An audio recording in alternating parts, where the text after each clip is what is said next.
திரு ஸ்ரீராம், இங்க தேமுதிகவுக்கு அதிக இடங்கள் கொடுத்து விசிகவுக்கும் இடதுசாரிகளுக்கும் இடங்களை குறைத்து விட்டார்கள் அப்படின்னு திமுக கூட்டணிக்குள்ள ஒரு குழப்பத்தை ஏற்படுத்தும் வகையில என்டிஏவினுடைய வியூகம் மாறி இருக்கா? தேர்தல் பரப்புரை தொடங்கியாச்சு, இன்னமும் அந்த வியூகத்துக்குள்ள போக வேண்டிய தேவை இருக்கா? என்டிஏவினுடைய நோக்கம் என்ன?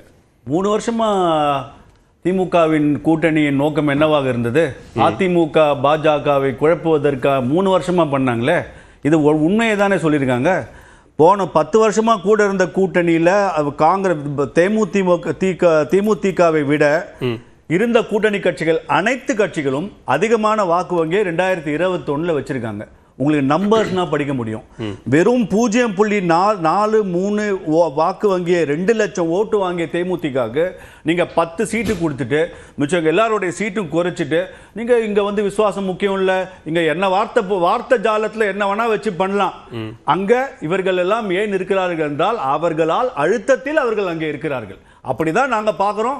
அதை சொல்றதுல தப்பு இல்லை சார். எடப்பாடி அவர்களுடைய குடும்ப ஆட்கள் யாரும் கட்சியில இல்ல சார், அவர் மட்டும்தான் இருக்காரு. அது குடும்ப கட்சி இல்லை. அதனால டெல்லிக்கு தானாக போக வேண்டிய கட்டாயம் இருக்கு, அவ்வளவுதானே தவிர கனிமொழி அவர்கள் இருக்கிறாங்க. அவங்க திமுக பல குடும்பத்தில் இருப்பவர்கள் பல பேர் கட்சியில் இருக்காங்க. அதனால ஒரு நல்ல ஒரு டிபெண்டபிள் ஒரு நமக்காக ஒரு டிபெண்டபிளா அனுப்புறதுக்கு ஆட்கள் இருக்காங்க. குடும்ப கட்சி இல்லையா, அதனால ஆட்கள் இருக்காங்க. அதிமுக என்பது மக்களின் கட்சி, அந்த கட்சியில் தொண்டர்களின் கட்சி. அந்த தொண்டரில் இருக்கக்கூடிய அந்த தலைமை மட்டும்தான் தானாக இதை முன் வந்து தானாக அதை கையில் எடுத்து ஒரு தலைவன் என்ற முறையில் டெல்லிக்கு 2 முறை போய் வந்திருக்கிறார்களே தவிர இந்த டெல்லி போயின்ற மாயாஜால வித்தை அதெல்லாம் வந்து மக்கள் இதெல்லாம் திருப்பியும் சொல்லணும்னா புளிச்சு போன விஷயம். அதெல்லாம் மக்கள் ஏத்துக்கல. எங்க நடந்தது? இங்க இதே இருக்கக்கூடியவர்கள் இந்த சீட் முடிச்ச உடனே எடப்பாடி பார்த்தீங்களா, பாஜக ஒரு இடத்தில் வைத்து விட்டார், அவர்களை அங்கே சுருக்கி விட்டார். இந்த மாதிரி நரேட்டிவ் செட்டிங் பேசுறதெல்லாம் மக்களுக்கு புரியுங்க. உங்களுக்கு வேணுங்கிற போது எடப்பாடி பிஜேபி பண்ணி விட்டார், அப்படியே நசுக்கி விட்டார், அமுக்கி விட்டார். உங்களுக்கு அது வேணாங்கிற போது எடப்பாடி அவர்கள் அடிமை. இதெல்லாம் எவ்வளவு வாட்டி பார்த்துட்டாங்க மக்கள். இன்னைக்கு நிச்சயமாக திமுக கூட்டணியில் வேறு வழியின்றி வாக்கு வங்கி வைத்து கொண்டும் தங்களால் 4 முறை 5 முறை வெளியில் வந்து எங்களுக்கு திருப்தி இல்லை என்று சொன்னவர்கள் எல்லாம் வேற வழி இல்லை நாங்கள் ஒத்துக்கொள்கிறோம், வேற வழி இல்லை நாங்கள் ஒத்துக்கொள்கிறோம். அப்படி இல்லையே. பாஜக எதிர்ப்பு அப்படிங்கிற ஒரு விஷயத்துல நாங்க உறுதியா இருக்கிறோம். எங்களுக்கு இடங்கள் முக்கியம் இல்ல, ஆனா பாஜகவை எதிர்க்கணும். பாஜக தமிழ்நாட்டுல அதிமுக கூட்டணியின் வாயிலாக இங்க கால் பதிக்க கூடாது, அதனால நாங்க அதுல சமரசம் பண்ணிக்கிறோம். பினராயி விஜயன் இன்னைக்கு பாஜக பி டீம் ஆஃப் காங்கிரஸ் என்றாரு கேரளால. என்ன ஸ்டேட்மெண்ட்? இவர்கள் நேஷனல் பார்ட்டியா இல்ல கம்யூனிஸ்ட் ஸ்டேட் பார்ட்டியா நீங்க சொல்லிடுங்க. அப்ப நான் பினராயி விஜயன் அவர்களோட இந்த ஸ்டேட்மெண்ட் எடுக்க மாட்டேன்.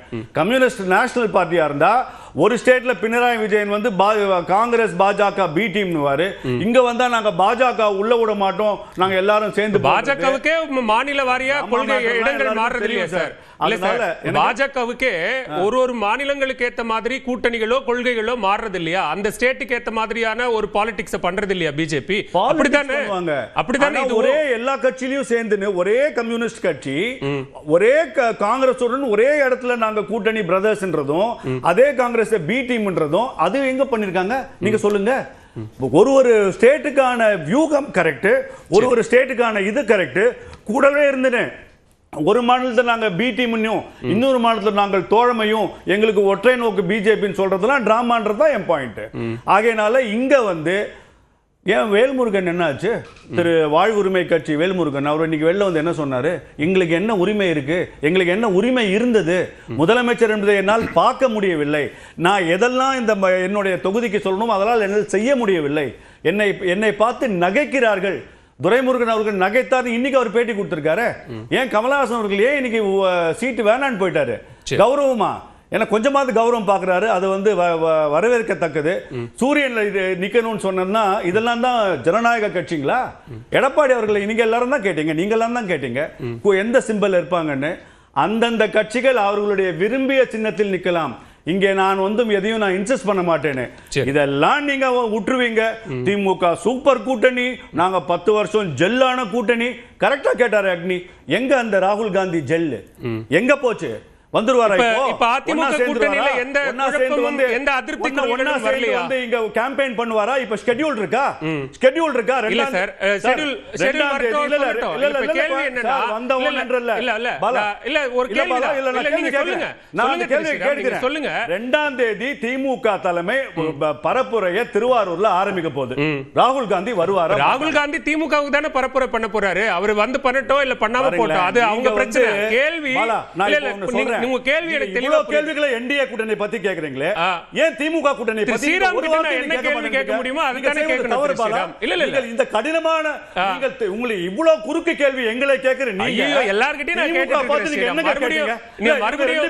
மறுபடியும் இந்த கலர் பண்ற வேலை வேண்டாம் திரு ஸ்ரீராம். வேல்முருகன் ஸ்டேட்மென்ட் பார்த்து இல்ல கமலஹாசன் பார்த்து என்ன கேக்கல சண்முகம் அவங்க ஸ்டேட்மென்ட் இப்ப நீங்க பேசுறீங்க, இப்ப நீங்க பேசுறீங்க முதல் சுற்றுல நீங்க இவர் வரல 2ஆம் தேதி ராகுல் காந்தி கேள்வியை எதிர்கொள்ள கூடாதா?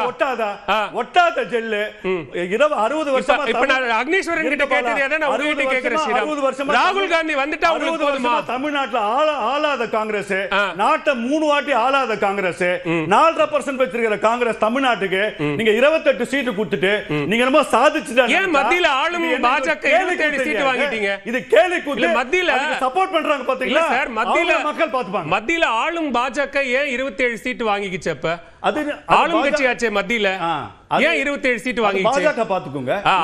என்ன சார், அது மாதிரி தான் அவங்க காங்கிரஸ் பாத்துப்பாங்க. எக்ஸாக்ட்லி இது 3 வருஷமா எங்க போச்சு ஸ்ரீராம்? நீங்க முதல்ல இந்த கலர் பண்றது வேண்டாம். நான் என்ன சொல்றேன்னா முதல் சுற்றுல ஒரு நிமிஷம் இவ்வளவு நேரம் நீங்க பேசிட்டீங்க, ஒரு நிமிஷம் அலோ பண்ணுங்க. ஒரு நிமிஷம் நீங்க டெல்லிக்கு போறீங்க நீங்க பேசுறீங்க, பதில் சொல்லட்டும். அது அவங்க பாத்துக்கிட்டோம். அந்த பதில் நீங்க கேள்வி நீங்க கேட்கணும். என்ன கேக்குறீங்க? இருங்க ஸ்ரீராம், அது நீங்க சொல்லி தர, நீங்க டிக்டேட் பண்ணாதீங்க திரு ஸ்ரீராம். நீங்க முதல் சுற்றுல நிறைவு பேச்சாளர். இல்ல ஒரு நிமிஷம் இருங்க. இல்ல நீங்க டிக்டேட் பண்ண முடியாது. நான் என்ன சொல்றேன்னா முதல் சுற்றுல ஒரு நிமிஷம் நீங்க பேசிட்டீங்க ஒரு நிமிஷம் இருங்க. நீங்க என்னுடைய கேள்வித்தாள திரு ஸ்ரீராம் பிரப்பேர் பண்ண முடியாது. ஒரு நிமிஷம் இருங்க. முதல் சுற்றினுடைய நிறைவு பேச்சாளர். உங்க விமர்சனங்களை நீங்க வைக்கிறீங்கன்னா அதுக்கு முன்னாடி விமர்சனங்களை வச்சவங்க பதில் சொல்லுவாங்க. அதுக்காக நீங்க இந்த கேள்வி என்ன கேக்குறீங்கன்னா இந்த கேள்வி நீங்க என்ன கேட்க கூடாதுன்னு நீங்க சொல்லக்கூடாது. நீங்க சொல்லக்கூடாது. நீங்க அதத்தான் சொல்லக்கூடாதுன்னு நான் சொல்றேன். அதத்தான் நான் சொல்லக்கூடாது. கரெக்டா எடுத்துக்கிறேன். பேசலாம். அந்த ராகுல் காந்தி வராரா, ராகுல் காந்தி வரலைங்கிற காட்டி இந்த அலையன்ஸ் ஜெல்லாவலினாங்களங்க. அவருக்கு ஃபேக்சுவலா நான் ஒன்று சொல்றேன். 2024 லோக்சபா எலெக்ஷன்ல யாருக்கும் சீட் டிஃபரன்ஸ்ல யாருக்கும் சீட் டிஸ்ட்ரிபியூஷன்ல பெரிய டிஃபரன்ஸ் கிடையாது. 2024 பிரதமர் 9 முறை தமிழ்நாடு வந்து பிரச்சாரம் பண்ணார். ராகுல் காந்தி ஒரே முறை தான் தமிழ்நாடுக்கு வந்தார். ஒரே முறை கோயம்புத்தூர் பிரச்சாரத்துக்கு தான் வந்தார். எனவே காங்கிரஸை பொறுத்த வரைக்கும் 5 மாநிலத்தில் தேர்தல் நடப்பதின் காரணமாக அதுக்கேற்ற மாதிரி ஸ்கெடியூல் பண்ணியிருக்காங்க. முதல் கட்டமாக அசாம், கேரளா, பாண்டிச்சேரியில் நடக்குது. பாண்டிச்சேரியில் அவர் இன்னும் வரல. நேற்றைய தினம் அவர் கேரளா போயிருக்கணும். இங்கே சோனியா காந்தி அவங்க அம்மாவுக்கு வந்து உடம்பு சரியில்லை, அதனால இங்கே ஹாஸ்பிட்டல் இருக்காங்க. அதனால நேற்றைய தினம் அவர் கேரளா பிரச்சாரத்தையும் அவர் கேன்சல் பண்ணியிருக்கார். எனவே ராகுல் காந்தி பிரச்சாரத்துக்கு இதுவரை வரவில்லை, அதனால இந்த கூட்டணி ஜெல்லாவலினா பிரதமரோட கம்பேர் பண்ணி பேசணும்னா பிரதமர் 9 முறை கடந்த 2024 வந்தார். ராகுல் காந்தி ஒரே முறை தான் வந்தார். அப்படி இருந்தும் திமுக கூட்டணி, காங்கிரஸ் கூட்டணி 40க்கு 40 இடங்கள் வெற்றி பெற்றிருக்கிறார். எனவே ராகுல் காந்தி வரல, இதுவரைக்கும் வரல, ஏன்னா இன்னமும் நாமினேஷனே ஆரம்பிக்கல. ராகுல் காந்தி வரவே மாட்டாருங்கிற மாதிரி ஒரு பிரிஜடிஸா நம்ம பேசுறது வந்து எந்த விதத்துல ஏற்படல. அவங்க கேட்கிற கேள்வி என்னன்னா, நீங்க காங்கிரசுக்கு ஒதுக்கப்பட்ட இடங்கள், ஒரு ராஜ்யசபா இடம், இது எல்லாமே நடந்தது அவங்களுடைய வாக்கு சதவீதத்தின் அடிப்படையிலானதா? அப்படி அந்த அடிப்படையில தான் பார்த்து 28 இடங்கள் பிளஸ் ஒரு ராஜ்யசபா காங்கிரசுக்கு கொடுக்கப்பட்டதா? இத்தனை ஆண்டு காலம் ஒன்னா இருக்கிறோம்னு சொன்னீங்களே, அவங்க அப்படித்தான் ரொம்ப ஸ்மூத்தா தான் அந்த நெகோசியேஷன்ஸ் நடத்தினாங்களா அப்படின்னு கேக்குறாங்க. இல்லைங்க, நெகோசியேஷன்ல காங்கிரஸ் எதிர்பார்த்த இடங்கள் காங்கிரஸ்க்கு அப்படியே கொடுத்தாங்களா, அது திமுக ஏன் கொடுக்கல அப்படிங்கிறது எப்படி இருந்தும் அந்த கூட்டணியில் தான் இன்னும் தொடர்றாங்க. அந்த கூட்டணி விட்டு போகலையே. இப்போ நீங்க புதிய தமிழகத்தை எடுத்துக்கலாம், புதிய தமிழகம் கட்சி எடுத்துக்கலாமே, கேட்ட இடங்கள் கிடைக்கலன்னு சொல்லி இங்க கூட்டணி விட்டு வெளியே வந்திருக்காங்கல்ல. சோ அந்த மாதிரி ஒரு ரீகாலிபிரேட், அந்த கூட்டணியை விரிவாக்கம் செய்வதும் இந்த கூட்டணி குறைப்பதும். தேமுதிக இதே கூட்டணியில் இருந்தாங்க, தேசிய ஜனநாயக கூட்டணியில் இருந்த தேமுதிக அந்த கூட்டணி விட்டு விலகி இப்ப திமுக கூட்டணிக்கு வந்திருக்காங்களா, அங்கிருந்து ஒரு கூட்டணி வெளியே வந்திருக்காங்களா. எனவே புதிதாக ஒரு கட்சி வருவதன் காரணமாக ஒரு கூட்டணி ரீகாலிபிரேட் பண்றது அந்தந்த அலைன்ஸ் இருக்கக்கூடிய முடிவு. இப்ப நம்ம என்ன கேள்வி கேட்டிருக்கலாம், இப்ப நம்ம என்ன கேட்க அதே ரைட்ஸ் என்டிஏவுக்கு இல்லையா? இருக்கு. நம்ம இப்ப நான் முதல்ல பேசும்போது எந்த இடத்துலயும் என்டிஏவோட கூட்டணியில இந்த சச்சரவு அப்படின்லாம் சொல்ல ஸ்மூத்தா ரெண்டு கூட்டணியும் அவர்களுக்கு என்ன பண்ண முடியுமோ அவர்களுக்கு இருந்த ரூம் அந்த ஸ்பேஸ் அடிப்படையில் கூட்டணி உருவாக்கிட்டாங்க. அரித்தமெட்டிக்காவும் சரி, ஆர்கானிக்காவும் சரி, கெமிஸ்ட்ரி வைஸாவும் சரி கூட்டணி உருவாக்கி இருக்கிறார்கள். அதிமுக எந்தெந்த கட்சிகளுக்கான தொகுதிகள் என்பதை நேற்றைய தினம் அறிவித்திருக்கிறார்கள். திமுக நாளை தினம் அறிவிக்கப் போகிறார்கள். இதில் தானே தவிர ஆனால் கூட்டணி என்பது உடையவில்லை என்பதை தான் நம்ம இங்க பார்க்கணும். மூன்றாவதாக ஒரு பிளேயர் வரார், விஜய்ங்கிறவரு. நாங்க ஆட்சியிலும் பங்கு அதிகாரத்திலும் பங்குன்னு அறிவித்த பிறகும் இவ்வளவு பெரிய கூட்டணி 20க்கு மேற்பட்ட கட்சிகள் இருக்கக்கூடிய கூட்டணியை திமுக தக்க வைத்து இருப்பதே ஒரு பெரிய சாதனையாகத்தான் பார்க்கிறேன். இந்த எலெக்ஷன்ல 2 புதிய கட்சிகள் உள்ள வந்திருக்காங்க. ஒன்னு கமல், இன்னொன்று தேமுதிக. கமல் கண்டெஸ்ட் பண்ணலனாலும் வெளியில போல அப்படிங்கறதோ ஒரு மைனஸ் இல்லையா? வெளிய போயிருக்கார். வேல்முருகன் மட்டும் தான் வெளிய போயிருக்கார். கமல் இன்னும் கூட்டணி விட்டு வெளிய போகல. அப்படி இருந்தும் இந்த கூட்டணி இன்னொரு மேனேஜ் பண்ணி அந்த கூட்டணி அப்படியே வச்சிருக்காங்களங்க. காரணம் என்னன்னா இங்க இருக்கக்கூடிய அனைத்து கட்சிகளையும் பாஜகவுக்கு எதிரான ஒரு மதசார்பற்ற ஒரு அரசுக்கோ மத்திய அரசோ கட்சிக்கு எதிராக தங்களை முன்னிறுத்திக் கொள்ளக்கூடிய ஒரு கட்சி. அனைத்து கட்சிகளும் தமிழகத்தில் மதசார்பான ஒரு கட்சி, மதசார்பற்ற கட்சிகள் நாம் அனைவரும் ஒன்றாக இணைந்து இந்த பாஜகவை உள்ளே வரவிடக்கூடாது என்ற கொள்கையில் அடிப்படையில் அவர்கள் ஒரு நிலைப்பாட்டை எடுத்திருக்கிறார்கள். அது பாஜகவை சார்ந்தவர்களுக்கு பிடிக்குதோ பிடிக்கலையோ, ஆனால் அந்த கூட்டணி தற்போது வரை ஒன்றாகத்தான் இருக்கிறது. ராகுல் காந்திக்கு அவருடைய கட்சி இந்த கூட்டணியில இருக்குல்ல, மதச்சார்பற்ற முற்போக்கு கூட்டணியில இருக்குல்ல, அந்த கூட்டணியினுடைய மாநில தலைமை மேல அவர் முழுக்க நம்பிக்கை வச்சிருக்காரு. பிரதமருக்கு நம்பிக்கை இருக்கா இல்லையான்னு தெரியல. அதனால அவர் 7 தடவை 8 தடவை வந்துட்டு போவாரா இருக்கலாம். அவர் வராருங்கிறதுக்காக ராகுல் காந்தியும் வாரம் வரணும் அப்படின்னு எதிர்பார்ப்பது என்ன விதமான அரசியல் புரிதல் அப்படிங்கிறது எனக்கு புரியல. இங்க எல்லா புகழும் மாநிலத்தினுடைய கூட்டணி தலைவருக்கு அப்படின்னு ராகுல் காந்தி அந்த இடத்துல இருந்து அந்த அதிகார பகிர்தலை அவர் கொடுக்கிறாரு. எல்லா இடத்துலயும் தாங்கள் தன்னுடைய தலையை காட்டணும், நான் தான் அவங்களோட போட்டி போடுறேன்னு தன்னை முன்னிலைப்படுத்தி இந்த தேர்தலை நடத்தணுங்கிற குறைந்தபட்ச பார்வை அவருக்கு இல்ல. ஒரு நோட்டு கேட்கிறாங்க சார். ஒரு சோசியல் மீடியா ஒரு எக்ஸ்தல பதிவாவது போட்டாங்களா, ஒரு நன்றி சொன்னாங்களா, தேர்தலில் ஒன்றிணைந்து பயணிக்க போறோம், 28 இடங்கள் ஒரு ராஜ்யசபா கிடைச்சிருச்சு, நம்ம சேர்ந்து தமிழ்நாட்டில் ஆட்சியை அமைக்க போறோம் அப்படின்னு எங்கேயாவது ஒரு இடத்துலயாவது அதை வெளிப்படுத்தினாங்களான்னு கேட்கிறாங்க. பரஸ்பர புரிதல் இருக்கக்கூடியவங்க இது மாதிரி சம்பிரதாயங்கள் எல்லாம் செய்ய வேண்டிய அவசியம் இல்ல. அவங்களுக்குள்ள அண்டர்ஸ்டாண்டிங் இருக்கு, இதெல்லாம் தேவையில்லை.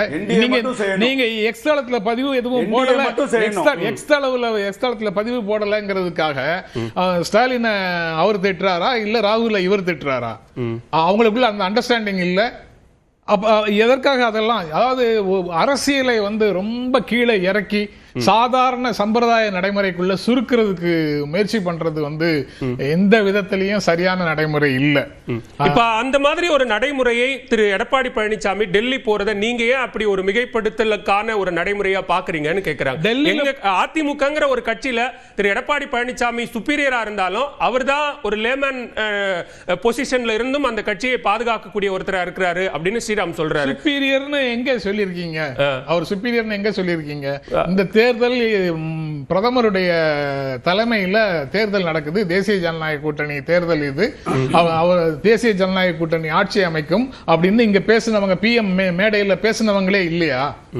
எடப்பாடி பழனிசாமின்னு யாராவது அவங்களுடைய பேச்சை ஃபினிஷ் பண்றாங்க. இப்ப நீங்க முதல் சுற்றுல திரு ஜென்ராம் அவர்களே குறிப்பிட்டது போல நீங்க சொன்ன அந்த அழுத்தத்தின் அடிப்படையிலேயாவது இன்னைக்கு தொகுதி பங்கீடும் தொகுதி அறிவிப்பும் நடந்தது அதிமுக தலைமை அலுவலகத்துல தானே, அறிவிச்சது திரு எடப்பாடி பழனிசாமி தானே. ரைட். இந்த அழுத்தங்களின் உதவியோட தான் அவர் செயல்பட வேண்டியது இருக்கு. அவரால் சுயமாக செயல்பட முடியல அந்த விஷயத்துல. அதனால இங்க வெளியில இருக்கக்கூடிய அழுத்தம் காரணமாக அவர் செயல்படுகிறார். அவர் அங்க சொல்லி கன்வின்ஸ் பண்ணி இந்த மாதிரி ஒரு நடைமுறையை கொண்டு வந்திருக்கிறாரு அப்படின்னு நினைக்கிறேன். தொண்டர்களுடைய அதிருப்தி எதிரொலிக்குமான்னு கேட்கிறாங்க. இங்க தெளிவா பாருங்க, இடதுசாரி அரசியலை பாதுகாப்பதற்காக மனநிறைவோடு இந்த 8 இடங்களை ஏற்றுக்கொள்கிறோம். எங்களுடைய 8 இடங்களையும் இந்திய கம்யூனிஸ்ட் கட்சி, மார்க்சிஸ்ட் கம்யூனிஸ்ட் கட்சியினுடைய 5 10 இடங்கள் 18 இடங்களோடு நாங்கள் இடதுசாரி அரசியலை பாதுகாப்பதற்கு மனநிறைவோடு நான் இந்த முடிவை ஏற்றுக்கொள்கிறேன்னு திருமாவளவன் சொல்றாரு. சிபிஐ சிபிஎம் மாநில குழு தீர்மானத்தை செயல்படுத்தக்கூடியவர்களாக இருக்கிறாங்க மாநில செயலாளர்கள்.